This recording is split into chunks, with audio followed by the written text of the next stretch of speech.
बिस्मिल्लाहिर्रहमानिर्रहीम। आऊज़ु बिल्लाहि मिनश्शैतानिर्रजीम। बिस्मिल्लाहिर्रहमानिर्रहीम। अस्सलामु अलैकुम वीवर्स, कैसे हैं आप सब लोग। उम्मीद करती हूँ कि आप सब खैरियत से होंगे। अल्लाह ताला से दुआ है कि अल्लाह ताला हम सबको अपने हिफ्ज़ व अमान में रखे और तमाम दुखों, तकलीफ़ों, परेशानियों और मुसीबतों से निजात दे। आमीन सुम्मा आमीन। तो वीवर्स, जैसा कि हम सब जानते हैं कि मुहर्रम का चाँद नज़र आ गया है और सुबह यकम है मुहर्रम की, और साथ के साथ बाबरकत दिन जुमातुल मुबारक का है। तो कितनी खुश नसीबी है ये कि यकम मुहर्रम को अगर जुमातुल मुबारक हमारी ज़िंदगी में आ जाए तो बहुत ही सआदतमंद उस वक्त के, उस दिन के लम्हात होते हैं। तो ये इत्तफ़ाक़न इस दफ़ा यकम मुहर्रम अल हराम जुमातुल मुबारक के दिन आ रहा है। तो मैंने सोचा कि अपने बहन भाइयों के लिए जो भी चीज़ हमारे रब ताला की तरफ से हमारे लिए इनाम व कराम है वो अपने साथियों के साथ, अपने व्यूवर्स के साथ ज़रूर शेयर करूं। तो ये हमारी खुश नसीबी है, खुशकिस्मती है, क्योंकि एक तो जब मुहर्रम का महीना चढ़ता है तो इसकी हुर्मत को हम ज़्यादा नहीं जानते। मुहर्रम अल हराम की हुर्मत जो है, इसकी बहुत बड़ी फ़जीलत है। ये अमन का महीना है।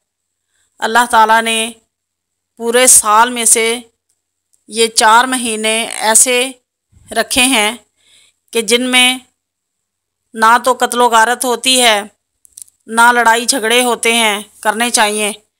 ना लड़ाई झगड़ा करना चाहिए, ना कत्लो गारत करनी चाहिए, बल्कि ये अमन वाले महीने हैं। और इन 4 महीनों में इंसान को चाहिए कि जितना हो सके ये हुर्मत वाले महीने, इनकी हुर्मत के लिए इंसान को चाहिए कि अपने नफ्स पर काबू पाए और अपने आप को हर उस बुराई से रोके रखे जो बुराई अल्लाह ताला के करीब, अल्लाह ताला के नज़दीक वो ममनू है।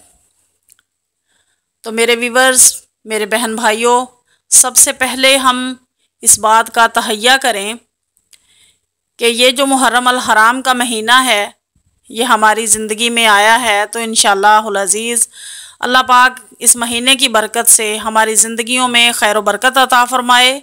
और ऐसे कई महीने अल्लाह पाक और कई साल अल्लाह पाक हमारी नसीब में, हमारी ज़िंदगी में देखना नसीब करे।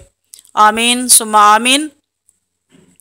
अब आते हैं उस इबादत की तरफ जो मुहर्रम अल हराम के महीने से शुरू होती है।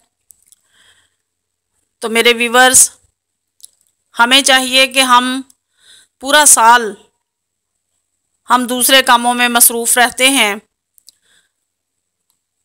तो हमें चाहिए कि मुहर्रम अल हराम की हुर्मत को सामने रखते हुए हम अल्लाह की इबादत में ज़्यादा से ज़्यादा मशगूल रहें और कोशिश करें कि इन 10 दिनों में रोज़ा रखें। और अगर 10 दिन रोज़ा नहीं रख सकते तो 9 और 10 मुहर्रम का रोज़ा लाजमी रखें। और अगर 9 और 10 मुहर्रम का नहीं तो 10 और 11 मुहर्रम का रोज़ा लाजमी रखें, क्योंकि मुहर्रम अल हराम में 10 मुहर्रम का रोज़ा पिछली उम्मतों से, पिछले अंबिया कराम से चलता आया है, तो इसकी बहुत बड़ी फ़जीलत है। तो अल्लाह पाक ने फरमाया है, इरशाद बारी ताला है कि मैंने ये मुहर्रम का महीना पिछली कौमों से लेकर, पिछली उम्मतों से लेकर क़यामत तक इस महीने को मैंने बहुत ज़्यादा फजीलत दी है। तो व्यूअर्स, मसला ये है कि हज़रत मूसा अलैहिस्सलाम की कौम और उनसे पहले और उनके बाद जितनी भी कौमें गुज़री तो सब 10 मुहर्रम का रोज़ा रखा करते थे। तो प्यारे आका अलैहिस्सलातु वस्सलाम ने हमें इरशाद फरमाया है, अपनी उम्मत को बताया है कि 10 मुहर्रम का रोज़ा तो लाजमी रखना है। तो यानी कि हमारा जो दीन है, दीन इस्लाम है, और ये तमाम अदियान पर गालिब है, सबसे मोतबर दीन है, सबसे मोहतरम दीन है हमारा। तो इस दीन के अंदर हमने रोज़ा तो 10 मुहर्रम का लाजमी रखना है, लेकिन बेहतर ये है कि जो दूसरी उम्मतें थीं, जो दूसरी कौमें थीं, जो दूसरे अंबिया कराम के दौर में वो 10 मुहर्रम का रोज़ा रखा करते थे, तो हम उनकी बात को, उनके तरीक़े को बदलते हुए हम अपने दीन के मुताबिक या तो 9 और 10 मुहर्रम का रोज़ा रखें या फिर 10 और 11 मुहर्रम का रोज़ा रखें। सिर्फ़ एक नहीं, इसके साथ एक रोज़ा और मिला लिया जाए तो इसकी बहुत बड़ी फजीलत होगी। क्योंकि जब पिछली शरीयत ख़त्म हो जाए तो नई शरीयत जब नाफिज होती है तो पिछली शरीयत जो है वो ख़ुद ब खुद मनसूख हो जाती है। तो दीन इस्लाम से पहले जो दीन था, जो शरीयत थी, उसके मुताबिक 10 मुहर्रम का रोज़ा रखा जाता था। और जब दीन इस्लाम आया तो अल्लाह ताला के अहकामात के मुताबिक और प्यारे आका अलैहिस्सलातु वस्सलाम के अहकामात के मुताबिक हमें 9 और 10 मुहर्रम का रोज़ा या 10 और 11 मुहर्रम का रोज़ा रखने की तलकीन फरमाई, ताकि हमारे दीन की हर बात पिछले दीन से मुनफरिद हो।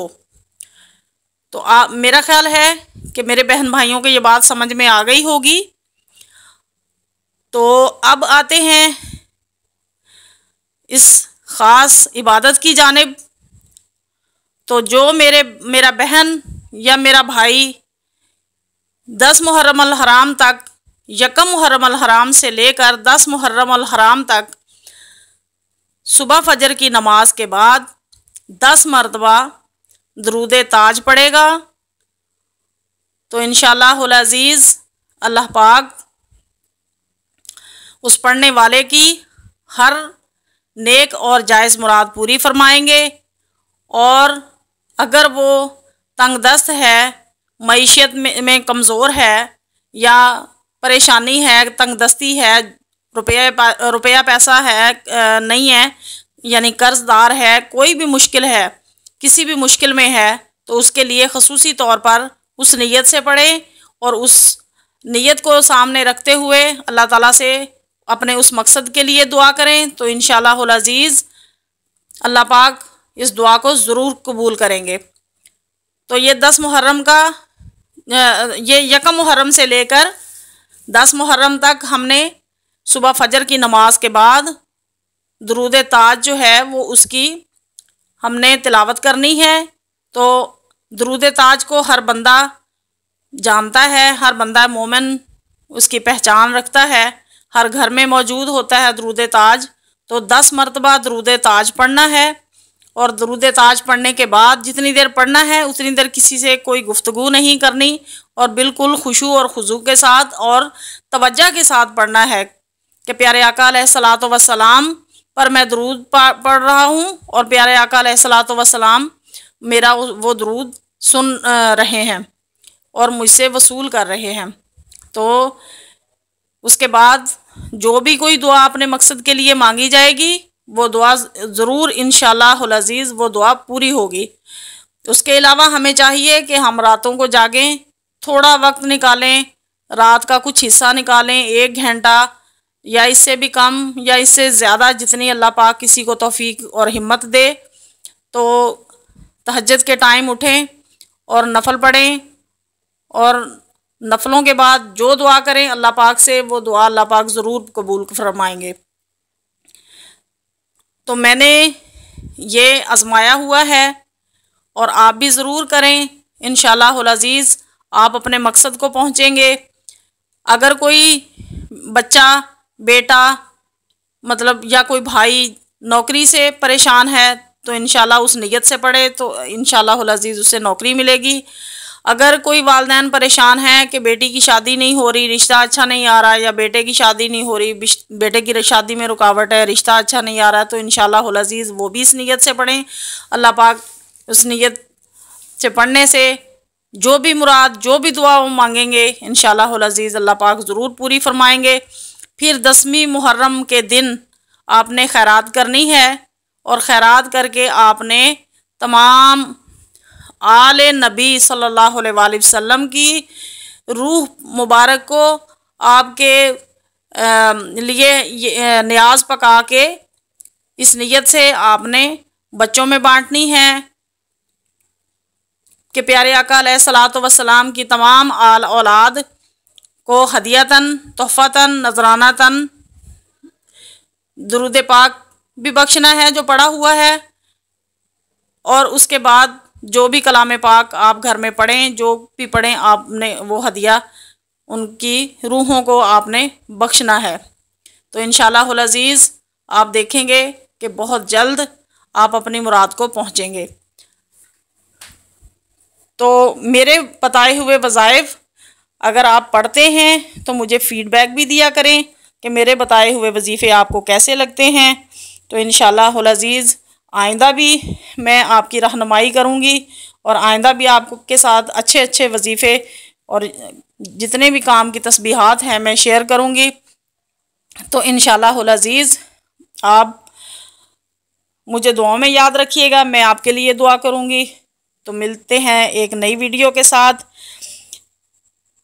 ये है कि अगर आपने मेरा चैनल सब्सक्राइब नहीं किया तो चैनल भी सब्सक्राइब करें और बेल आइकन को भी प्रेस करें ताकि मेरी हर नई आने वाली वीडियो आप तक पहुंचती रहे। इंशाअल्लाहुल अज़ीज़ मिलते हैं एक नई वीडियो के साथ, तब तक के लिए इजाज़त दीजिए। अल्लाह हाफिज़, फ़ी अमानिल्लाह।